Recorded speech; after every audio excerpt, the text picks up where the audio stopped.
అందరికీ నమస్కారం. కవిసింహ శతావధాని చిత్రకవి శ్రీ పోకూరి కాశీపతి గారి సారంగధరీయం కావ్య పఠనం. ఈ కావ్య పఠనాన్ని శ్రీ నూతలపాటి వెంకటరత్న శర్మ గారు ధారావాహిక ప్రసంగంగా ప్రసంగిస్తున్నారు. ఈ ధారావాహిక ప్రసంగంలో వారు ఈ రోజు 50వ ప్రసంగం చేస్తున్నారు. శ్రీ శర్మ గారికి స్వాగతం. నమస్తే. సారంగధరీయం ప్రియర్థి కావ్యం 3వ ఆశ్వాసంలోకి వచ్చాం. 2వ ఆశ్వాసం అయిపోయింది. ఈ 3వ ఆశ్వాసం ప్రారంభంలో వృత్తిభర్త అయినటువంటి శ్రీ సీతారామం రుబాల వారిని స్తుతిస్తూ మొదటి పద్యం. శ్రీరాజ్య ప్రాచుర్యా భూరి యశప్రద సుకార్య భూధర ధైర్య దూరీకృత క్రౌర్య సీతారామ నృపాలవర్య ధార్మిక చర్య. ఈయన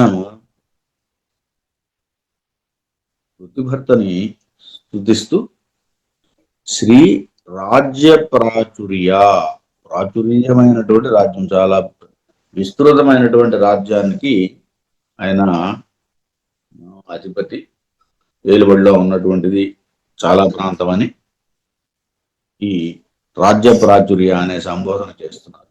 శ్రీ సంపదయుక్తమైనటువంటి రాజ్య ప్రాచుర్య, దేశ బాహుళ్యం కలిగినటువంటి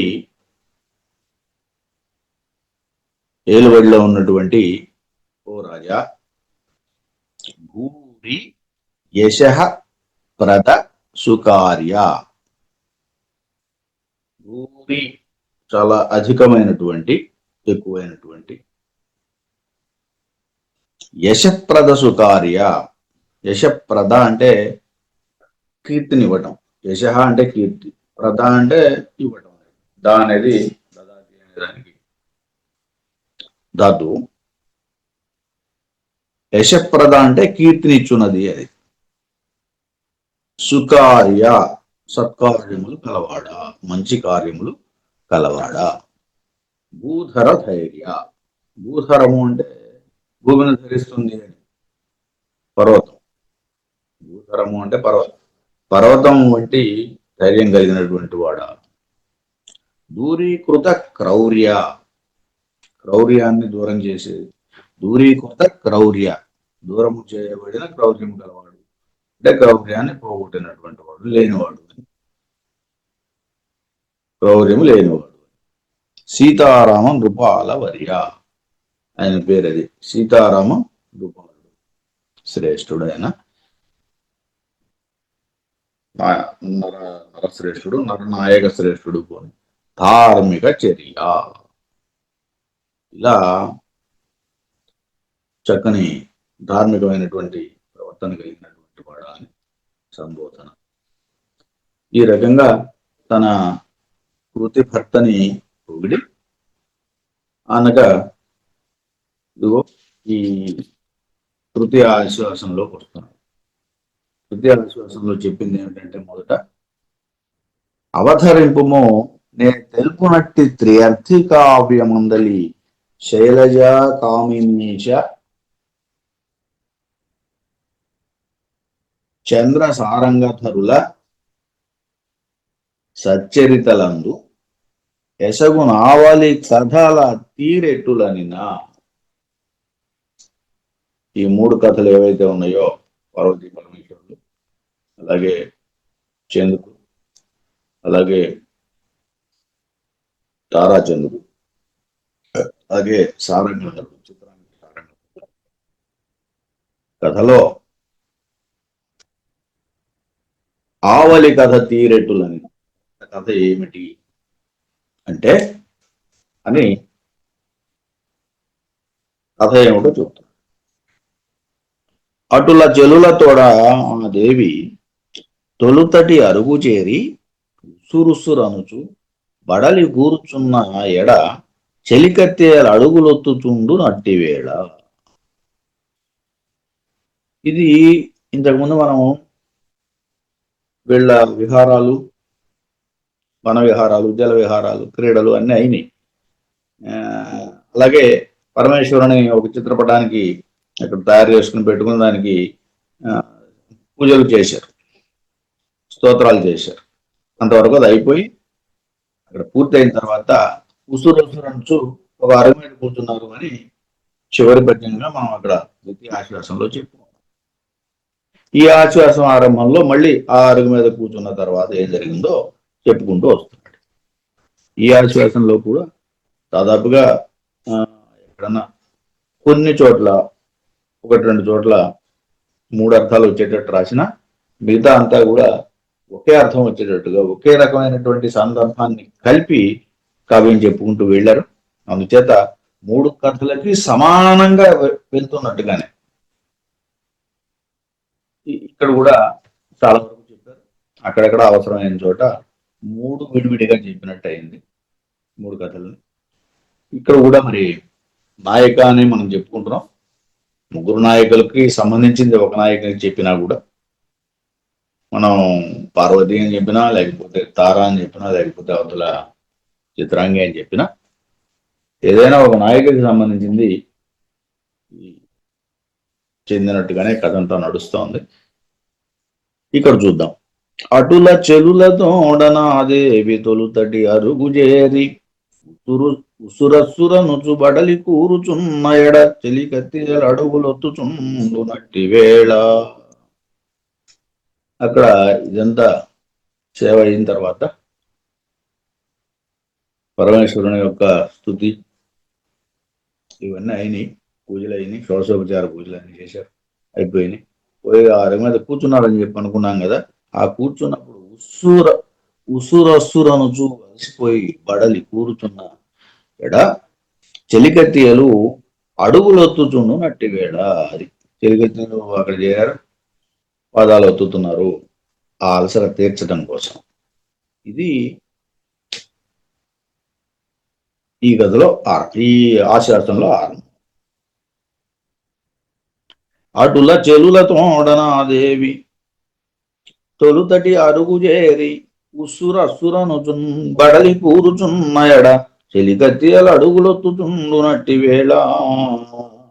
అటువంటి వేళ, ఆ సమయంలో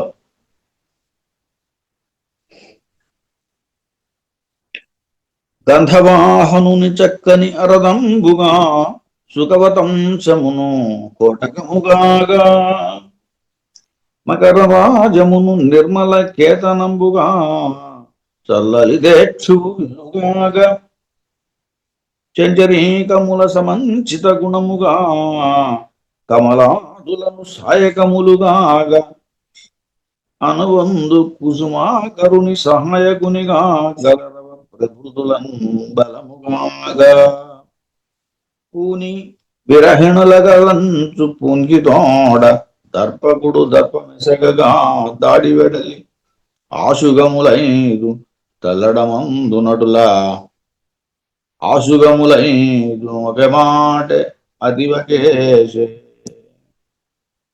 ఆశుగములైదు తల్లడమందు నటుల ఆశుగములైదు నొక మాట అతివకేశే.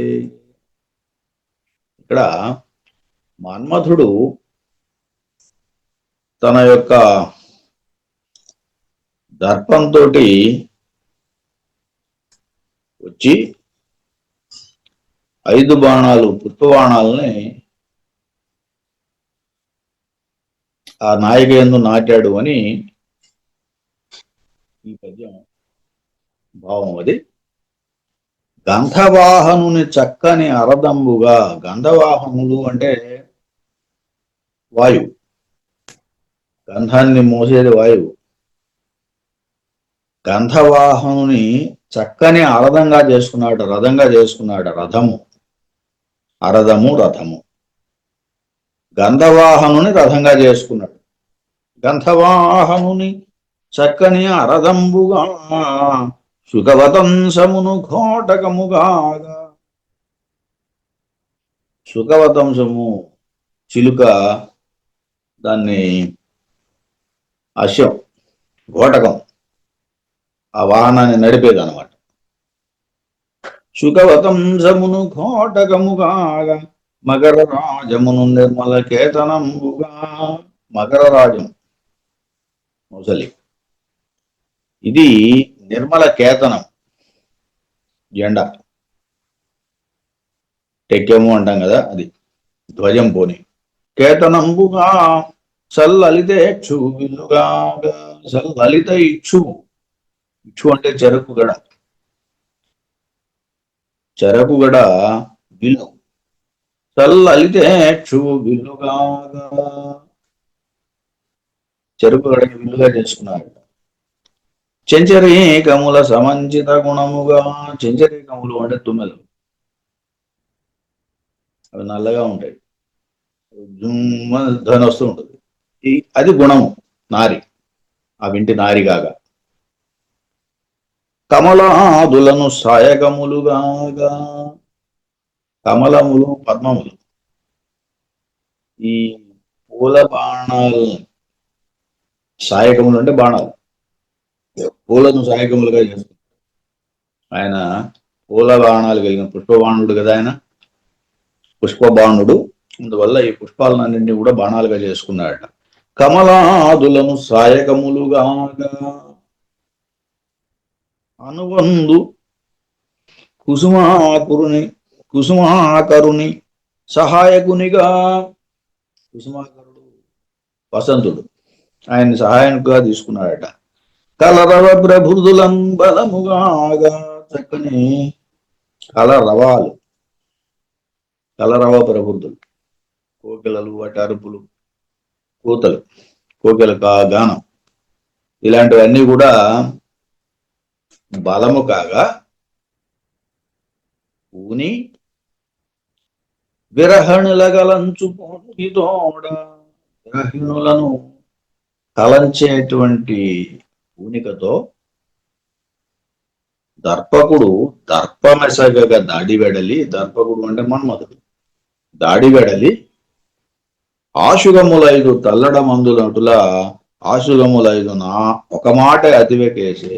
ఆశుగములు ప్రాణాలు ఐదు ప్రాణాలు తల్లడిల్లేటట్టుగా ఇదిగో ఆశుగములు 5, ఈ పూల బాణాలు 5టిని ఒక మాటే అతివకేసే, ఒక్క మాటగా నాయకయందు నాటాడు అని చెప్తున్నాడు. అంటే మన్మధుడు పూల బాణాలని నాయకయందు నాటాడు. అప్పుడు విరహిణి అయినటువంటి నాయక ఏం చేస్తుందో చూద్దాం. మారుతములు వీచే విజయ మారుతములు చేసే జైత్రుడు ఆవేళన్ వేమారు తమకు సాయం బిడమారు. తమకు లీలబలికే మధుపములంతన్. మారుతములు వీచన్, వాయువులు వీస్తున్నవి. మారుతములు వీచే విజయమారుతములు చేసే. విజయములు అంటే వి అంటే పక్షులు, జయం అంటే గుంపు, పక్షుల గుంపులు. ఇవి ఋతములు చేసన్, ధ్వనులు చేసినాయి, కలకలరావని చేసినాయి పక్షులన్నీ కూడా. జైత్రుడు ఆవేళన్. జైత్రుడు అంటే వసంతుడు, వసంత మాసం, వసంతుడు, వసంత ఋతువు, వసంతుడు అంటున్నాడు.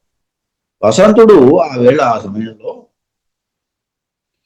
వేమారు తమకు సాయం బిడ, అనేక విధాలుగా, అనేక రకాలుగా, అనేక మార్లు సాయం చేయటానికి గాను,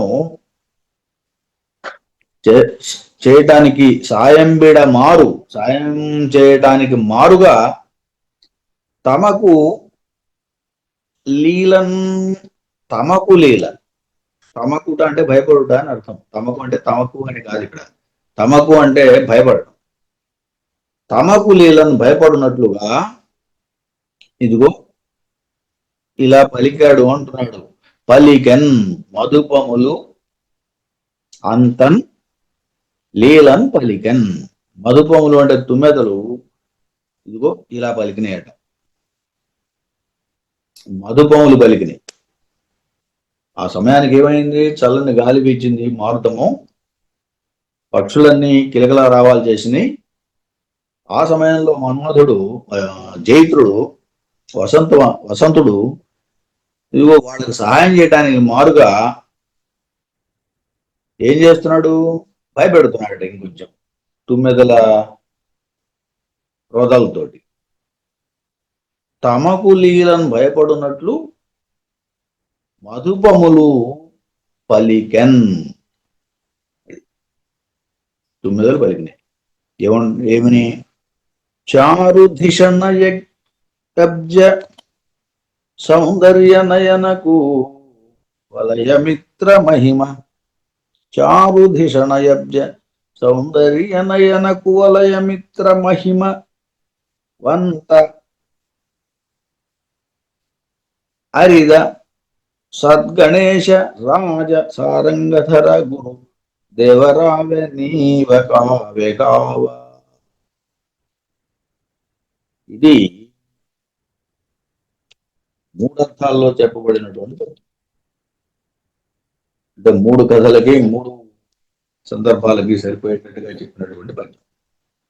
ఈ సందర్భంలో శివుడు పార్వతి పరంగా ఒకటి, చంద్రుడు తార పరంగా ఇంకొకటి, చిత్రాంగి తారంగధరుల పరంగా ఇంకొకటి, మూడు విడివిడిగా చెప్పింది ఒక చిన్న పద్యమే కావచ్చు, కానీ ఈ పద్యంలో ముగ్గురికి సంబంధించిన, మూడు కథలకు సంబంధించినటువంటి విధానాన్ని చూద్దాం. చారుధిషణ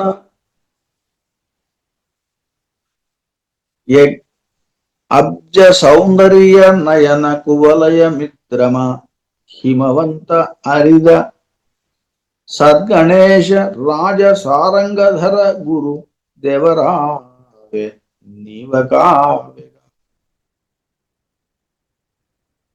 ఇందులో పార్వతి తన తండ్రి అయినటువంటి హిమవంతుని యందున నెపమిడి శంకరుని తలంపు చేసినట్టు గ్రహించవలెను. ఇక్కడ రెండు, ఒకటి ఇందులో శ్లేష ఉన్నది, అశాంతం శ్లేష నడిచింది ఈ పద్యంలో, శ్లేషాలంకారం. ఒక అర్థం హిమవంతుని పరంగా ఉంది, ఇంకొక అర్థం శంకరుని పరంగా ఉంది. హిమవంతుని పరంగా ఒక అర్థం నడుస్తోంది, శంకరుని పరంగా ఇంకొక అర్థం నడుస్తోంది. అదేమిటో చూద్దాం. చారు ధిషణ ఈ రెండు పేర్లు కూడా బృహస్పతి పేర్లు. చారు అంటే బృహస్పతి అని, ధిషణ అంటే ఇంకొక అర్థం కూడా ఉంది, బుద్ధి అని. బుద్ధిర్ మనీషా ధిషణాధి ప్రజ్ఞా సేముషి మతి అని అమరల్లో ఇంత ఇంత చెప్పారు దాన్ని. ఇన్ని పేర్లు ఉన్నాయి, ఇన్ని పేర్లు కూడా ఒకటే. కాబట్టి ఇక్కడ ధిషణ అంటే బుద్ధి అని. ఇక్కడ చారు ధిషణ, బృహస్పతి వంటి వాడు, బుద్ధి గలవాడు. అబ్జ, అబ్జ అంటే పద్మము, అప్ అంటే నీరు, నీటి నుంచి పుట్టింది అబ్జ, పద్మము అని. అబ్జ నయన, కనులు, నయనము అంటే కను, అంటే సౌందర్యవంతమైనటువంటి చక్కని కనులు కలిగినటువంటి సౌందర్య నయన, అబ్జ సౌందర్య నయన.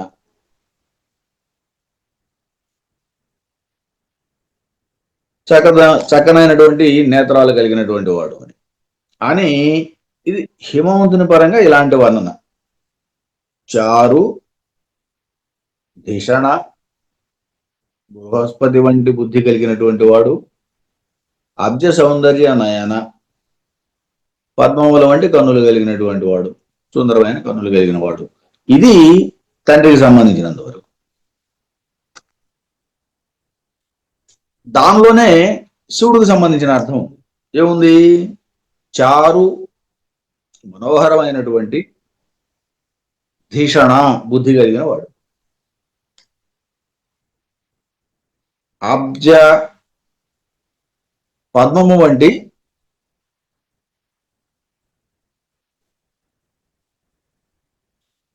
సౌందర్యమైనటువంటి నేత్రము గలవాడు. అదే శివుడు పరంగా అయితే అబ్జ అన్నప్పుడు మనం అక్కడ పద్మం అని చెప్పాము, ఇక్కడ అగ్ని అని చెబుతున్నాం. శివుడు పరంగా చెప్పినప్పుడు అబ్జ సౌందర్య నయన. అబ్జ అంటే అగ్నిహోత్రుణ్ణి అని చెబుతున్నాం.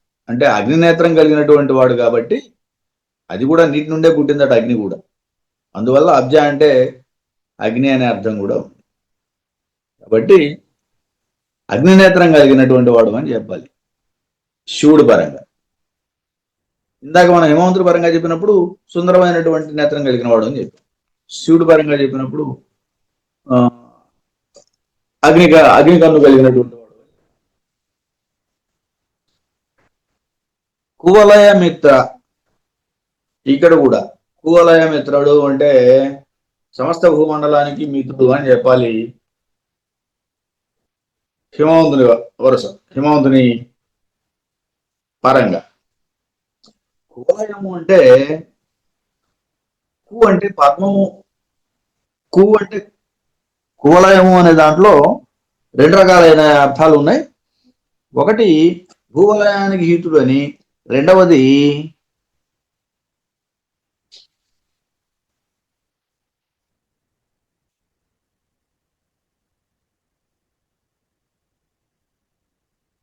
పద్మములకు మిత్రుడని.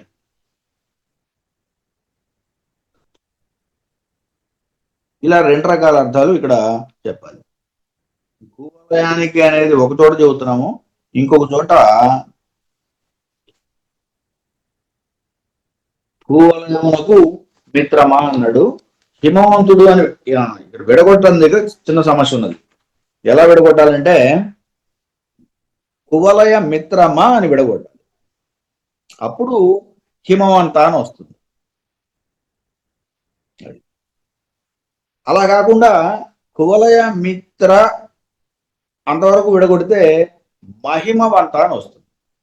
శివుడి కథలో మహిమవంతుడు అని చెప్పాలి. హిమవంతుడికి అక్కడ పేరు కాబట్టి హిమవంత అని సరిపోతుంది. అక్కడ మిత్రమా మిత్ర అని విడగొట్టాలి అంతే.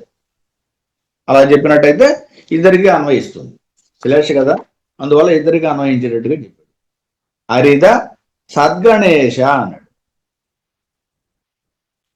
సద్గణేశ, సద్గణేశ.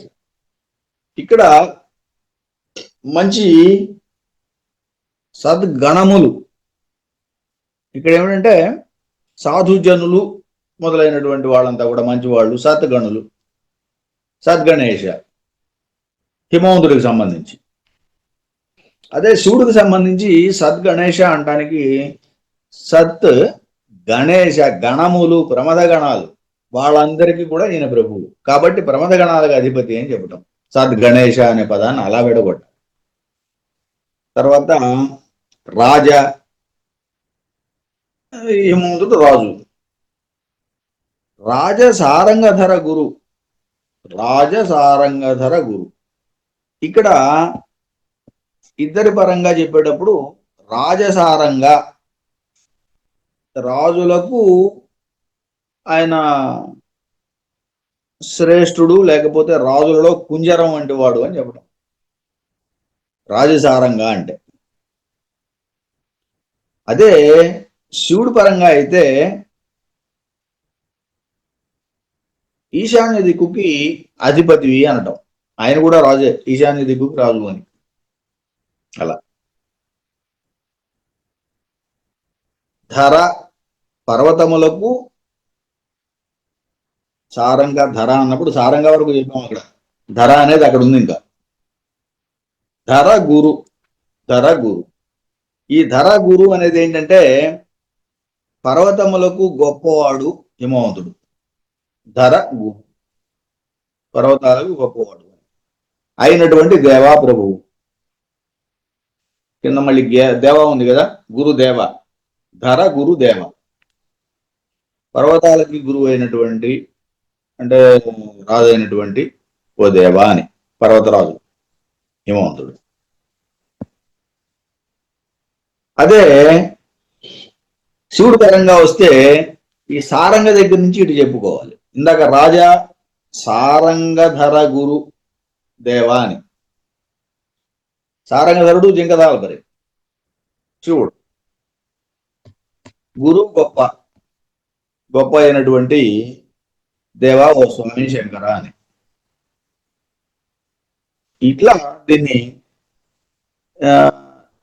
సద్గణేశ రాజ సారంగధర గురు దేవ రావే నీవ కావవే అని ఆయన్ని ప్రార్థించటం. ఆమె శివుని ప్రార్థిస్తోంది.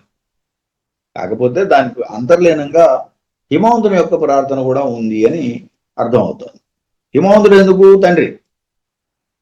ఆయన ఈ రెండు ప్రార్థనలు కలిపేటట్టుగా తండ్రికి అలాగే తాను శివుణ్ణి కోరుకుంటోంది కాబట్టి శివుణ్ణి ప్రార్థిస్తోంది దీంట్లో. అలా రెండు అర్థాలు వచ్చేటట్టుగాను శ్లేషలో రాయటం జరిగింది. ఇదే మనం దీంట్లో చెప్పుకుంటే చంద్ర